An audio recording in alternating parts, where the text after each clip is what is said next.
열왕기하 2장 말씀입니다.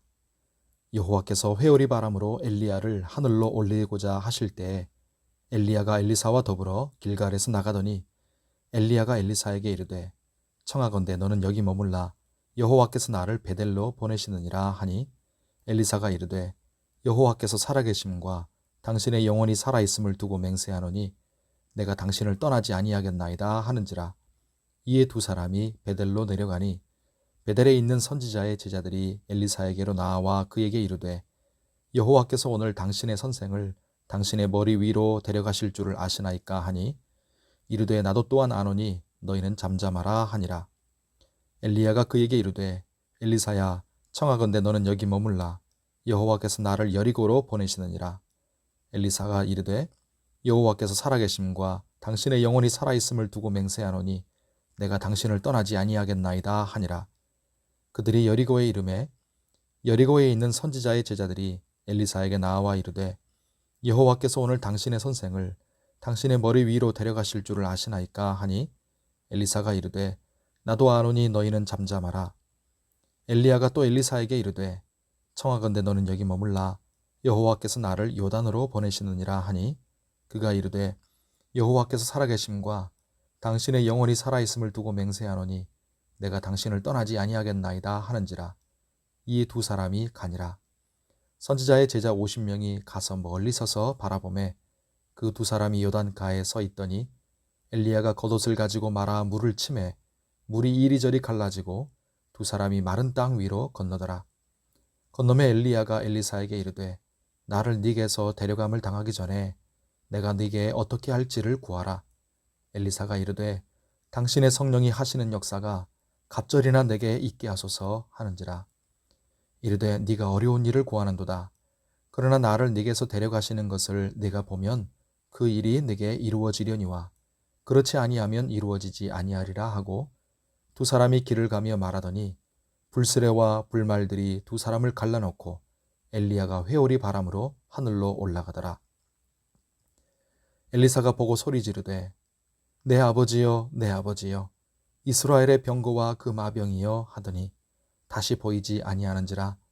이에 엘리사가 자기의 옷을 잡아 둘로 찢고 엘리야의 몸에서 떨어진 겉옷을 주워 가지고 돌아와 요단 언덕에 서서 엘리야의 몸에서 떨어진 그의 겉옷을 가지고 물을 치며 이르되 엘리야의 하나님 여호와는 어디 계시나이까 하고 그도 물을 치매 물이 이리저리 갈라지고 엘리사가 건너니라.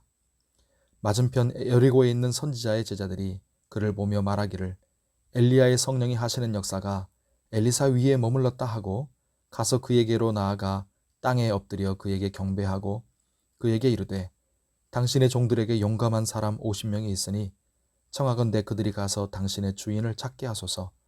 염려하건대 여호와의 성령이 그를 들고 가다가 어느 산이나 어느 골짜기에 던지셨을까 하나이다 하니라. 엘리사가 이르되 보내지 말라 하나 무리가 그로 부끄러워하도록 강청하매 보내라 한지라. 그들이 50명을 보냈더니 사흘 동안을 찾되 발견하지 못하고 엘리사가 여리고에 머무른 중에 무리가 그에게 돌아오니 엘리사가 그들에게 이르되 내가 가지 말라고 너희에게 이르지 아니하였더냐 하였더라. 그 성읍 사람들이 엘리사에게 말하되 우리 주인께서 보시는 바와 같이 이 성읍의 위치는 좋으나 물이 나쁨으로 토산이 익지 못하고 떨어지나이다. 엘리사가 이르되 새 그릇에 소금을 담아 내게로 가져오라 하매 곧 가져온지라.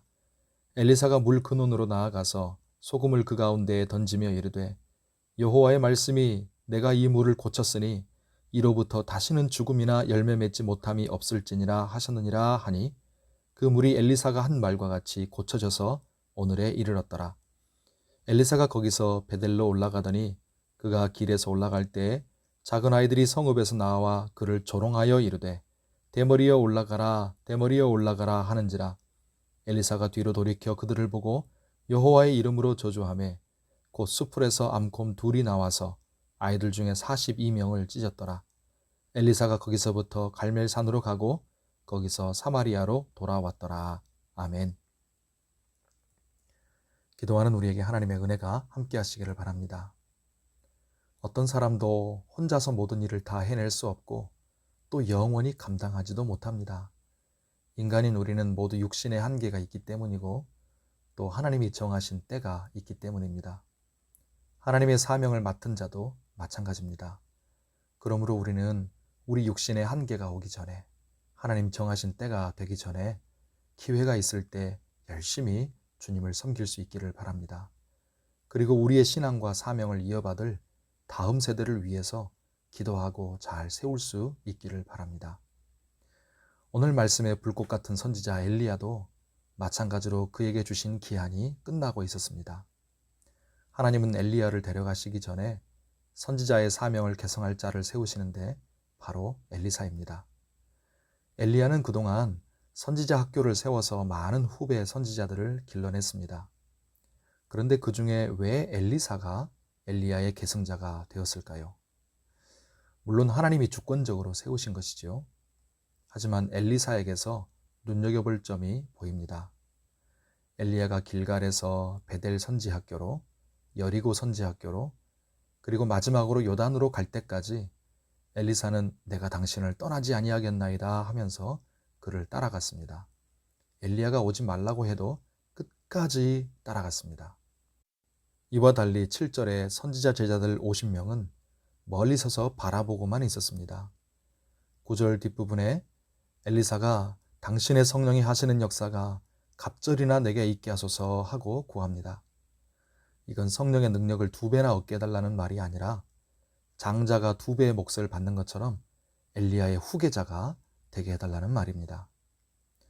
50명의 선지자 제자들과 엘리사가 다른 점이 바로 그것이었습니다. 성도 여러분, 많은 사람들이 하나님 말씀을 듣고 배우러 오지만 그 정도에 머물러 서서 멈추는 경우가 많습니다. 하나님의 능력을 받으려고, 성령의 충만을 받으려고 하지는 않는 것입니다. 자신이 완전히 하나님께 붙들리려고 하지 않는다는 말입니다.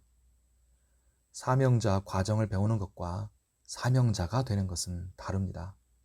제자 훈련을 받는 것과 제자가 되는 것은 다릅니다.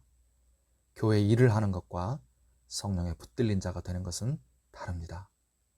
이 시대에 하나님이 엘리사와 같은 성도, 그런 교회를 찾고 계십니다. 우리가 성령에 온전히 붙들리고 성령에 충만한 성도와 교회가 되기를 소원합니다. 우리가 그러므로 구하면서 기도하십시다.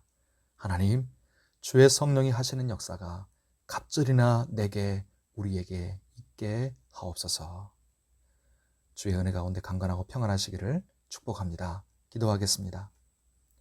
하나님 아버지, 죄악된 세상에서 건져 구원해 주셔서 감사하고 이 땅에 사는 한정된 시간과 육체 속에서 하나님을 섬기며 살게 하시니 감사합니다. 아직 기회가 있을 때, 우리에게 힘이 있을 때 열심히 주님 섬기며 헌신하여서 선한 도구로 드려지며 후회 없이 가치 있게 살게 하여 주옵소서. 엘리야의 가는 길을 엘리사가 끝까지 쫓아갔던 것처럼 주님 가시는 길을 우리도 끝까지 따라가게 하여 주옵소서. 주님께서 자신의 모든 것을 내주시며 성령에 붙들려 사신 것처럼 우리도 성령의 주의 말씀에 온전히 붙들려 살게 하여 주옵소서. 주의 성령이 하시는 역사가 갑절이나 우리에게, 우리 교회에 있게 하여 주옵소서. 우리 모두 성도들의 영육의 건강과 안전을 지켜주시고 환우들을 붙들어 주시며 치료하여 주시옵소서. 릴레이 기도가 계속되고 있습니다. 기도 가운데 하나님을 만나고 온 교회가 기도로 합심하게 하여 주옵소서.